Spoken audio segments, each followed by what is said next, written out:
Hey guys, it's Mike from Balls of Fury, and today I'm bringing you guys a new segment and a new series of videos. They're going to be called Fury Tips, and basically it's going to be a series of videos where I give you guys some tips to help you deal with certain situations that may arise when you're keeping ball pythons. This is Venom. She's going to be helping me explain the information today. She's a piebald ball python, one of my favorite mutations for sure. So let's get started. The first thing I want to say is if you have an adult ball python and it goes off food, this is nothing to be worried about right off the bat. In the wild, they actually go on food strikes or they go on a fast during the colder months of the year. So keep that in mind. If your ball python is an adult, it will go back on the food as long as there is no underlying conditions or respiratory infections. So just keep an eye on it, make sure it doesn't lose any weight, make sure it looks like it's acting normal, and just keep trying to offer it food, try to offer it different types of prey items, and I promise you it'll probably go back on the food. This snake right here went on a food strike for about 6 weeks, and that's the longest that any of my snakes have gone on a food strike, but once they get back on the food, they typically eat like champs after that. So let's get started. This board right here is mainly tips if you just got a new baby ball python and you've had it for a few weeks and you can't get it to eat under your care. So the first thing that you're going to want to address is the husbandry. And the husbandry, basically I broke it down into 3 categories. We're going to cover temperature, humidity, and the cage. So basically the temperature you're going to want to have in there, you're going to want to create one side that's hot and one side that's cool so your ball python can thermoregulate and control its body temperature. The temperature on the hot side should be between 88 to like 92 degrees, and the temperature on the cooler side should range anywhere from 77 to 80 degrees, and you want the ambient temperature in the cage to be between 80 and 82 degrees. As far as humidity, you want your snake to be in an environment that is about 50% to 60% humidity. If your humidity is below that or your temperatures are below the ranges that I said, then that might be one of the reasons why your snake won't eat. The next thing we're going to address is the cage that you have it in. Typically with baby ball pythons, they're pretty shy and secretive animals. They hide a lot. So if they're in too big of an environment, they may feel vulnerable. So I would say stick to a smaller cage at first to make them feel safer. And also make sure you offer them hiding spots, have multiple hiding spots that they can choose. And if you want to follow me, AJ, everyone say what's up to AJ. He's my camera guy today. He's a cool dude. But this is one of the setups I have for my ball python. I have it in a Starlight tub. I offered it multiple hiding spots. This is the warm side, and this is the cool side. And I'll take a quick temp for you guys, see what the temps are in here. So the hot side, we got about 96 degrees right there, which is perfect. Now, if your hot side is not warm enough, the snake may actually not want to eat because it won't be able to digest its food correctly. If it's too cold, it won't eat. Let's get a temp of the cool side and see how it is over there. It's about 74 right now, which isn't bad. He still has an area where he can go and warm up if he needs to. Also, if you guys are having issues with humidity, you can mist the tank like this. Oh, sorry, man. You can mist the tank like this and just get the bedding nice and moist, get it nice and wet. And that'll help raise the humidity if it's a little bit low. Also, the type of substrate that you're using will help as well. So if you're having issues with humidity, try to use a substrate that retains water better. If you are keeping your baby ball python in a glass enclosure, you may want to cover all sides of the glass to make them feel safer. That way they can't be viewed from all sides of the cage. Also, glass enclosures aren't that great for holding heat and humidity, so you might have to do a little extra work to keep the humidity and heat correct in that type of enclosure. So that covers husbandry.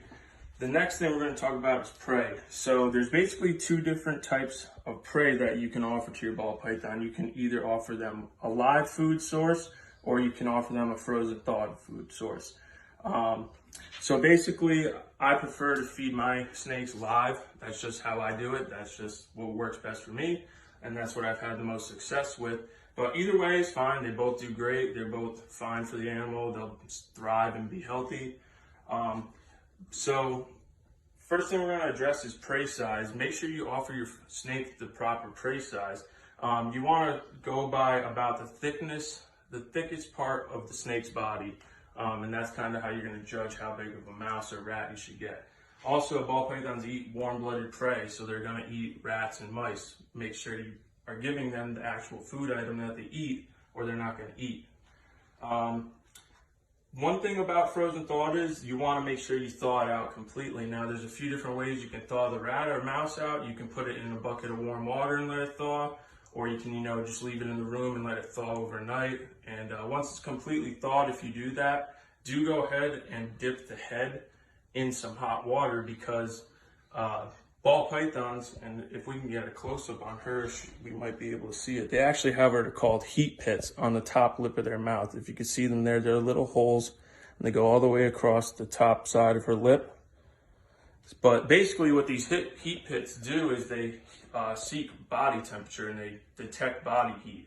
If you guys have ever seen the movie Predator, if you remember the scene where he's kind of lurking and he watches the soldiers run by and you see their like infrared reading, that's basically the same thing with the snakes.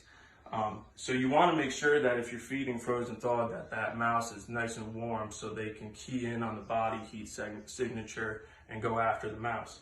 Another thing I want to talk about is pre-scenting the room. This is something that I've had a lot of success with, and something that works really well.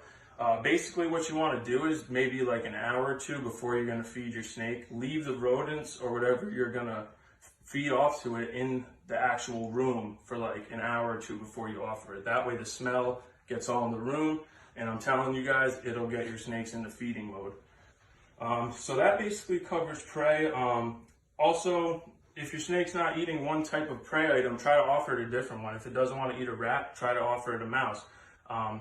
Typically, once your ball python gets to adult size, you're going to want to have it on rats. So if you do have to feed it a mouse, it's not the end of the world. You can still get it to go over to rats. It'll just take a little bit of time. The main thing is you want to get it eating. So the third thing we'll cover is feeding at nighttime. Ball pythons are nocturnal, so if you are offering your ball python food during the day, this may be why they're not trying to eat. They're inactive during the day. This is when they rest and chill. Nighttime is when they actively will come out and hunt. So try feeding them at night. I usually feed my snakes anywhere between 8:30 or 9 p.m. and it works really well. The next topic I'm going to cover is, should I use a feeding bin? Now, I don't have anything against anyone that uses a feeding bin. I've used them before. If it works for you and your snake eats in one, that's fine. Use it. I'm not going to bash anyone that uses them. But I wouldn't recommend using a feeding bin if you have a snake already that won't eat at all. By moving the snake from its enclosure into a separate enclosure, you may be actually stressing out the snake, and in turn, that might cause them not to want to eat, and they might be worried, they might feel nervous because they're in a different place, and obviously you're looking at them and all that stuff. So if it works for you, go ahead, keep using it, but if you've tried it and it won't eat in there, just leave the snake in its enclosure. And the theory behind the feeding bin is that if you feed your snake in its enclosure, it may associate you opening the enclosure with food every time. And I honestly believe that this is a myth, because if you open the cage more than one time a week, the snake is not going to associate it with food every time. If you're going in there and doing your daily maintenance, changing the water, the snake is going to not associate that with food every time. And also, as long as you don't smell like a rat, you should be good too. So the next thing we'll talk about is actually learning your animal. You want to observe your animal's actions, especially at night. With ball pythons, they'll let you know when they want to eat.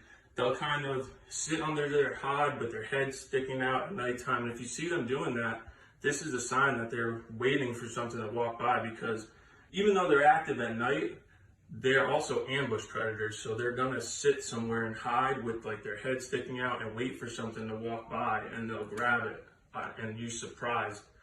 So definitely learn the animal, observe it, and that's also going to help you guys down the road if you plan on breeding yours or anything like that. So definitely learn the animal. Also, overhandling is the next topic we're going to cover. And basically, when I get a new snake, I do not handle it until it eats under my care. Then I'll start, messing with it and start handling it and building that trust with the animal. But if your snake isn't eating already and you've been handling it and messing with it, leave it alone and just let it take like a week off and try to offer it a prey item. Overhandling can cause snakes to get stressed out, so you want to keep that to a minimum. And that basically covers all the tips I have for you guys if your ball python isn't eating.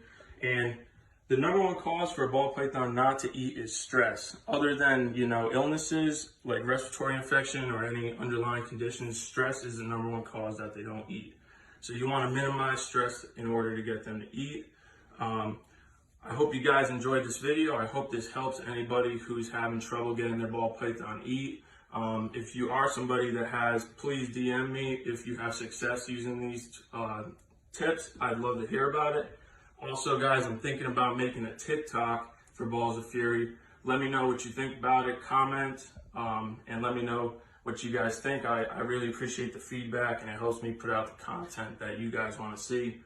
Also, hit that like button, hit the follow button, and peace. Everyone have a great weekend.